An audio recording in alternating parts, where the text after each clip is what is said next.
See what this person said about this issue. What do you think? What do you think? Just listen to what he said about this issue and tell me what you think in the comment section. Where you take enter? Yeah, go. Show me where you take enter.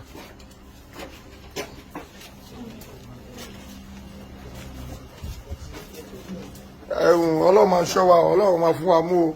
Lára àwọn olè tó wà ní Nàìjíríà o. Gbà tí mi lọ lé ọdún tí máa dé.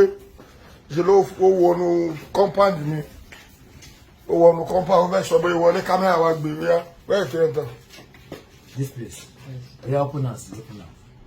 It's closer. They are closer now. That is open. You can't enter. Yes. Lọ bá ń ṣí ibẹ̀ ìwé òṣìṣẹ́ kó ṣòbò ìwọlé. I think enter this place. I take enter this place. Show me the place with pass entire compound. This compound. Where you enter? Where you pass? Okay. Yeah, go there. Yeah, go there. Go there. Go there. Go there now.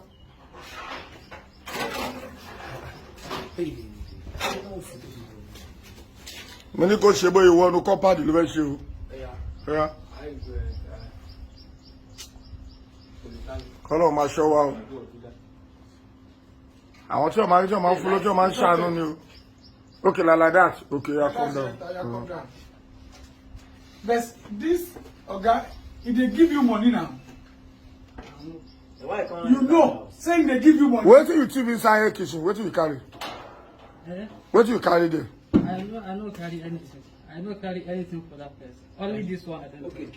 Oh, yeah, this one, are you? Yeah. Who? Touch him. How you take this one? I want piece and first. And this one you won't carry. Yes. What is your oil? And this one I think over. You don't carry them. Where you put them? You don't sell them. I don't sell them. What of all those iron where you park for that place? Iron. All the part of motor where you park. Why you park on my property? What you do? What thing I do? What do you do? You know that they give you money now. Who send you message? Who send you say make you enter this? Who tell you say make you enter? Kò sẹ́ni tó ràn ó fẹ́ ṣe kà. Ó yá ń fẹ́ jẹ́ kó ṣe bóyá ìwọ ọdún pálọ̀ ẹ̀. Lọ́ba ń ṣí. Ó yá go and enter am make I see you. Go and enter am. Kámẹ́rà ló mú o. CCTV kámẹ́rà ló mú o. Mi dẹ̀ dá mọ̀ mo wá lọ mú o. Bóyá ìwọ ọdún ló fẹ́ ṣe yìí o. Bàtà travel àrọ́tì ti Udo. Kitchen ló gbà wọlé. That's you do now. I'm not going to enter. Yeah. I'm not going to enter completely. This is complete. Eh? I'm not going to enter completely. You enter inside. Eh? You not enter inside. Inside. How you take enter? Eh? How you take enter? I enter from there. But you enter make I see you now. If you not enter, I go beat you.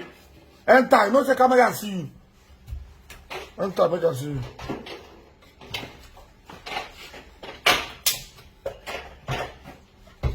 Ẹ kò gbọ́ kátà ń tọ́ra wa ni. Ẹ wo ìwọlé o. Ẹ wo ìwọlé o. Bó ṣe wọlé rèé o. Òun ló demonstrate bó ṣe wọlé yìí o. Ẹ ti rí Allah Akbar. Allah Akbar. Oh yeah, come out back. Come on. Go to wọlé. Oh yeah, come out. Ẹ jẹ́ kó jáde padà. Oh yeah, come out back. Ṣé ti Damana ṣe burglary? Irọ́ la ṣe o. Burglary ò ní tó strong yìí o. Ló ra wọlé mẹ́yìí o.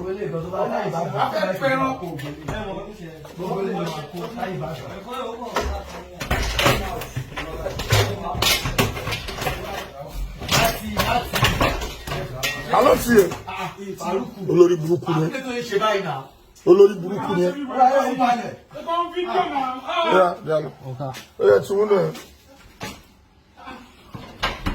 Iyán bàbá ẹ̀ṣẹ̀ máa bí o, òun ló bá kiri ìyẹn o. Ẹgbọ́n òyìn máa ń ṣúwìdò ilẹ̀, a máa ti sùn. Kí ló ń korúkọ yìí?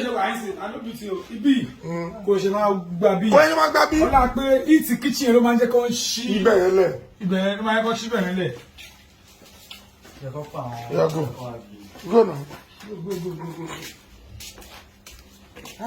ibi tí mo ti ń study ni pé wọ́n ti ń jí kan rẹ̀ ìgbà tí under wa tún kó You come here, they